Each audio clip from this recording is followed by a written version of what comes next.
Oi gente, tudo bem? Esse é o segundo vídeo da série O Poder das Histórias.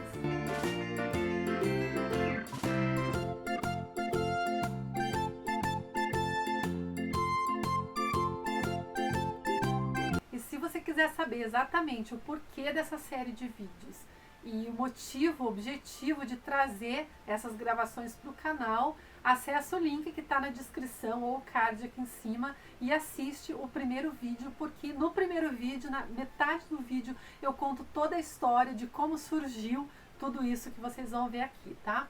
Caso você não veja o primeiro vídeo, eu preciso pelo menos destacar duas coisas, tá? Primeira, eu não sou expert em contação de histórias, tá? O que eu trago aqui é um pouco da minha essência nas contações que eu faço, que não são muitas, e também eu abro espaço para uma parte que eu não vejo muito abordada nos cursos de contação de histórias, que geralmente predominam a dramaturgia, as artes cênicas, né, a entonação de voz. Então o que eu falo aqui é nada de técnica profissional, gente, não sou profissional na área, tá? São apenas alguns conceitos que eu aprendi e alguns conceitos que eu apliquei no curso Poder das Histórias que eu ministrei no ano passado, tá?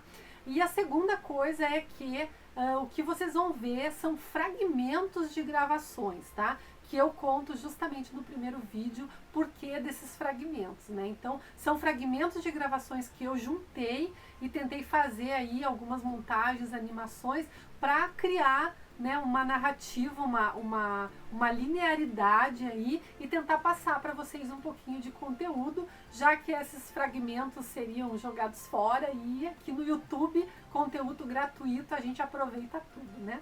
Então vamos lá, a gente vai então para a segunda parte do conteúdo Poder das Histórias.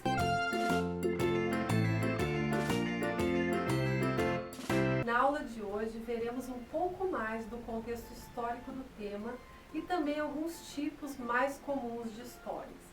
Mas antes eu quero ressaltar a importância da leitura para você, contador ou contadora de histórias. Ler histórias não somente nos inspira, mas nos dá o poder de contar e também de escrever nossas próprias histórias. Por isso, o propósito desse curso não é unicamente lhe passar técnicas mecânicas de contação de histórias, mas sim despertar em você o dom da oralidade, para que você também possa criar suas próprias histórias para contar. Para isso, é importante que você seja inserido na história das histórias. E como estamos falando aqui de contação de história como prática educativa, precisamos relembrar um pouco sobre o conceito da infância. Como surgiram as primeiras histórias para crianças? Na transição do século XVII para o século XVIII, o papel social da infância era diferente. As crianças não eram diferenciadas dos adultos, possuíam tarefas de acordo com seu porte e várias responsabilidades. Algumas culturas chegavam a preparar a criança para ser um guerreiro. Dessa forma, não existia uma literatura própria para a infância. Então, a cultura literária das crianças da época era a mesma que a dos adultos. Foi apenas após a ascensão da burguesia que o conceito de família foi reestruturado e a criança passou a ser reconhecida com atribuições e rotinas diferenciadas dos adultos. Já em meados do século XVIII, e principalmente após a Revolução Industrial, quando originou-se o conceito de escola, que a literatura passou a ser importante nesse então ambiente escolar. Tanto que as primeiras produções literárias para as crianças foram feitas por professores e pedagogos da época. Você consegue perceber por que algumas histórias originais escritas por escritores famosos como os irmãos Grimm ou Charles Perrault, ao serem lidas, nos passam a impressão de que não foram escritas para as crianças? E não foram mesmo, por conta dessa diferenciação que não existia. E falando em diferenciação, nós vamos agora para a segunda parte da nossa aula, onde falaremos sobre alguns tipos mais comuns de histórias, para que você aprenda as diferenças e possa encaixá-las melhor na sua arte de contar. Vamos começar com as fábulas. A palavra fábula vem do latim e significa falar. Nas fábulas, as narrações geralmente têm protagonistas que são animais. As fábulas eram criadas para serem contadas aos adultos, mas hoje estão muito presentes na literatura infantil, pois possuem caráter educativo. Apesar de conter fatos imaginários, não têm intenção de enganar e dão vida a uma ideia abstrata para amenizar uma verdade que seria difícil de ser assimilada. No final das contas, as fábulas sempre contêm uma moral, que serve para despertar valores positivos nas pessoas. Outro tipo de histórias são as lendas. Uma lenda é uma narrativa popular, inspirada em fatos históricos, que fazem referência a um grupo, um povo, uma cultura e não tem compromisso com a realidade. As lendas costumam falar de fatos misteriosos que não têm explicação científica. As lendas, que também são conhecidas como contos populares ou folclóricos, também são muito confundidas com mitos, mas existe uma diferença. O mito é um tipo de lenda, porém com personagens divinizados. Os mitos são explicações que as culturas dão para a origem do mundo, histórias baseadas em tradições que tentam explicar o universo, a criação do mundo, fenômenos da natureza e acontecimentos da vida. A maioria dos mitos envolve divindades, onde as figuras mitológicas advêm na sua maioria das religiões. Dois tipos de histórias que geram muita confusão são os contos de fadas e os contos maravilhosos.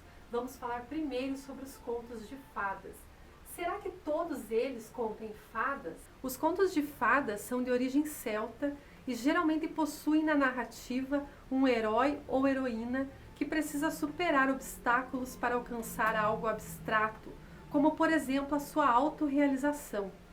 Podem conter ou não fadas, mas contêm o sobrenatural, a magia. Em alguns deles, essa aventura se dá a partir de um encantamento, por isso também são chamados nesses casos de contos de encantamento. E os contos maravilhosos, no que eles diferem dos contos de fadas? Os contos maravilhosos têm sua origem nas narrativas orientais. E diferente dos contos de fadas, eles possuem uma problemática social, ou seja, o herói ou heroína encontra sua realização na conquista de bens materiais ou poder. Existem também os contos de enigma, que possuem narrativas com mistérios para serem desvendados, ou os contos jocosos, que são histórias humorísticas, divertidas. Existem muitas controvérsias e discussões sobre o tema, entre uma história pertencer a um ou ao outro tipo. Mas não leva isso muito à risca, não. Mas é importante você saber essas diferenciações básicas para que você possa encaixar a sua história da melhor maneira no seu projeto, seja ele cultural ou escolar. Na próxima aula falaremos com detalhes sobre a preparação para o ato de contar e também falaremos sobre simbologias de cenários e elementos. As dicas de leitura que deixo para vocês na aula de hoje são o livro Histórias de Fadas, do autor Oscar Wilde, da editora Nova Fronteira, o livro Árvore e Folha, de J.R.R. Tolkien, da editora Martins Fontes, e o livro O Conto de Fadas, Símbolos, Mitos, Arquétipos, da autora Nelly Novaes Coelho, da editora Paulinas.